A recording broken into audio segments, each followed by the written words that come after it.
The others among us have existed since the beginning, and have constructed a culture just beneath the surface of our own. Some of these people remain as potentials their entire life and never come into awareness of their vampiric nature. These types may still have access to subtle powers and may be drawn to occupations where they are the center of attention of a large crowd. There are different types of vampires, and each type is different regarding its balance of material and spirit. Some vampires lean towards spirit, while others lean towards the flesh.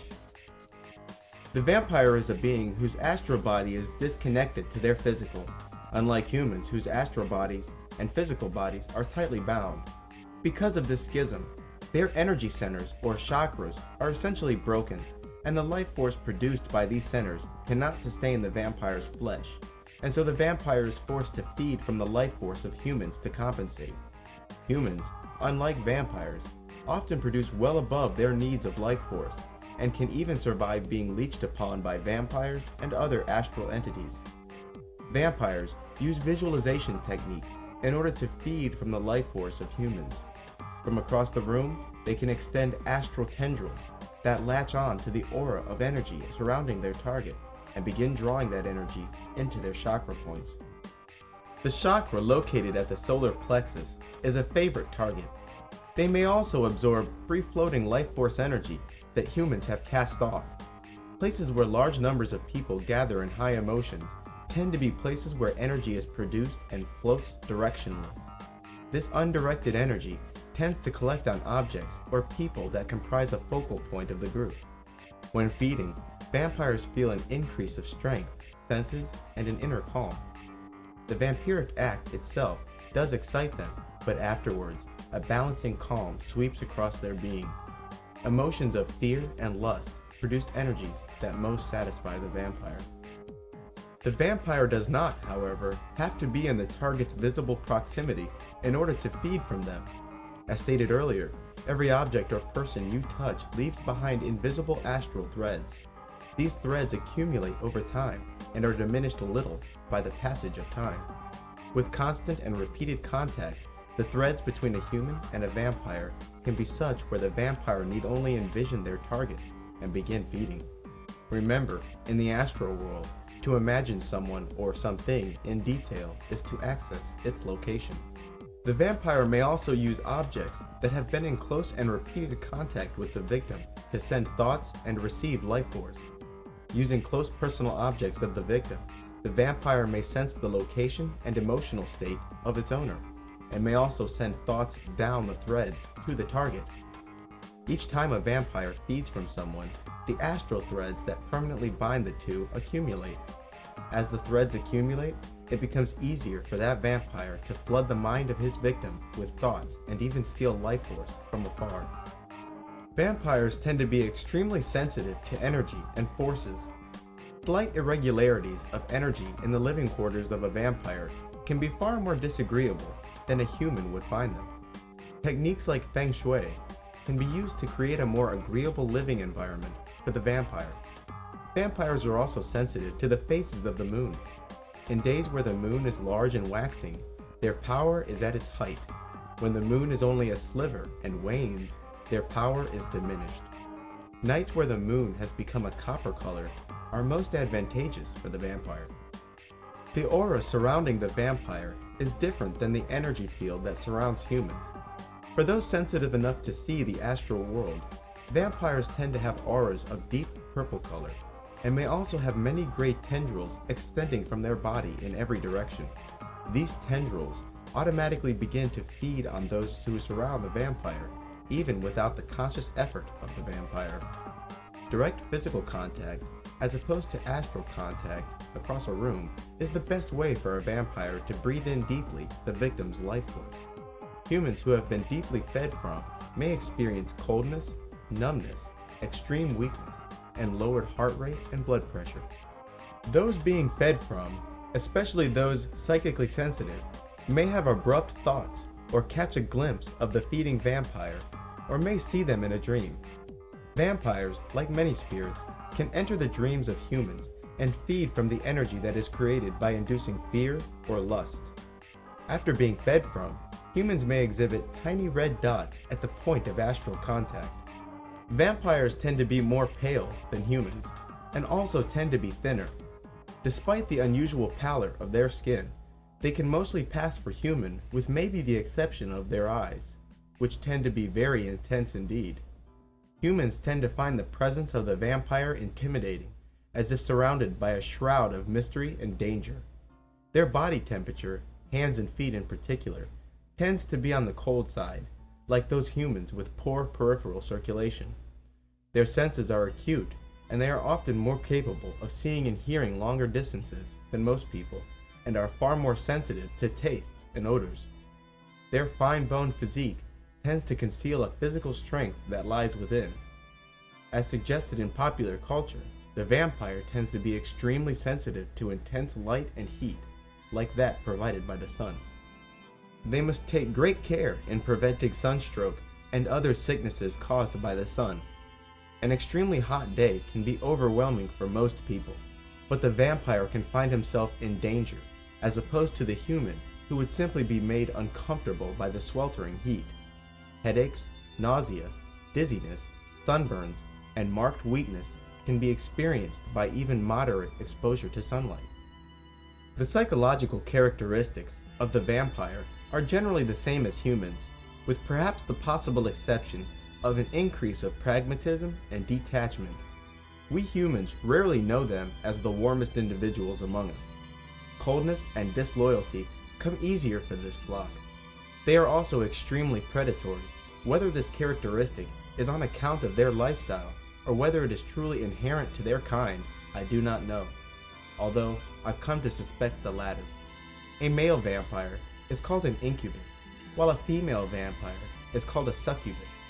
Some vampires are closer to spirit, while others lean towards the flesh. Priests, as they are called, lean towards the spirit. As a result, they have increased vampiric senses and capabilities, but also suffer more of the weaknesses of vampires. Their ability to reach out at long distances and feed is unmatched. They are even more sensitive to sunlight and heat than the rest of their kind, and their touch is even colder. Unlike most vampires, who can use their own fleshly bodies to supply a great deal of the required life force, the priest must feed from others to sustain life. The priest class tend to be even more pale than the average vampire, and are more easily recognized for what they are. The priests are the most subject to the energies of the moon, and can even access an object's past by touching it. A vampire that becomes dangerously low on life force can be reduced to an invalid, and eventually die a fleshly death, although their spirit may persist. Vampires, like humans, can and do eat food in order to replenish themselves. Many vampires can survive taking only trace amounts of life force from those around them. But to all vampires, the act of feeding is too pleasurable, regardless of its lack of need. Some vampires are made sick by food, especially when they are low on life force. Vampires can live relatively normal day lives. It is their night life that's different. When sleeping, the astral bodies of the vampire detaches from their physical completely, which allows them to soar into the sky and travel the dreaming world. Vampires often use this time to feed life force from sleeping humans, and to come into astral congregation with each other. I'm sure that Vampire Nation doesn't like me calling them out like this, and I have received many veiled death threats in the past. So if something happens to me, you know why. Too many secrets.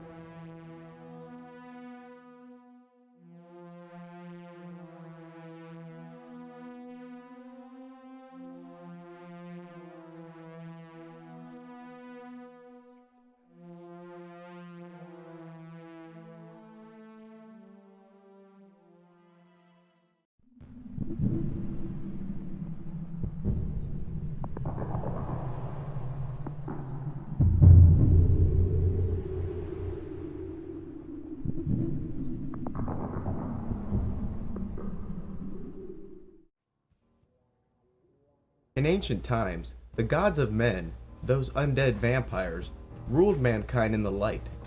It is also said that these very same gods created man genetically. Ancient people served the undead, not only out of fear, but out of loyalty, because it was common knowledge among ancient man that they too had the option of rising out of the human condition and becoming vampires themselves. Daily contact between the two races was common in those times. This ruling class of vampires has long guided humanity, politically, culturally, and even genetically. This hierarchy, also known as the Hidden Masters, has repeatedly broken the human spirit in order to maintain control of the masses. Much of what we call history is nothing more than the deliberate manipulation of global politics by this hierarchy. Make no mistake, their kind is extremely hierarchical. This elite has long sought to increase our numbers as a rancher oversees cattle to ensure themselves a food source.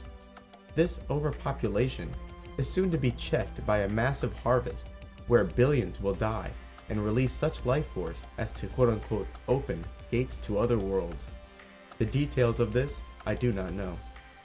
It is also said that the vampire's golden age of ruling man in the open came to an end with the coming of the quote-unquote renegades.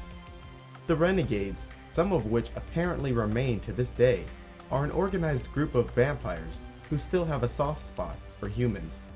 This group apparently led armies of humans into the temples of the gods and destroyed them, forcing the hierarchy underground.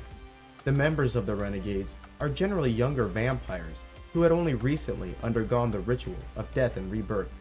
My guess is, when the time of the renegades comes to an end, the hierarchy will once more rule in the light. This hierarchy has gone by many names throughout the ages, but today they are known as the Illuminati. The Illuminati is an organized collection of satanic secret societies and other secret societies that are not openly satanic, such as the Freemasons and the Vatican. These groups work cooperatively, seeking to fulfill an ancient prophecy, the return of the Golden Age of worldwide and open rule. The Illuminati, using the powers of the Catholic Church and the European empires, have long sought to crush all records of man's true history, ensuring themselves a monopoly on historic truth. From Russia to Peru, they systematically destroyed the traces of truth they found. The symbolic stories that have slipped through the cracks of this hoarding of historical knowledge have been unfortunately titled and relegated to mythology.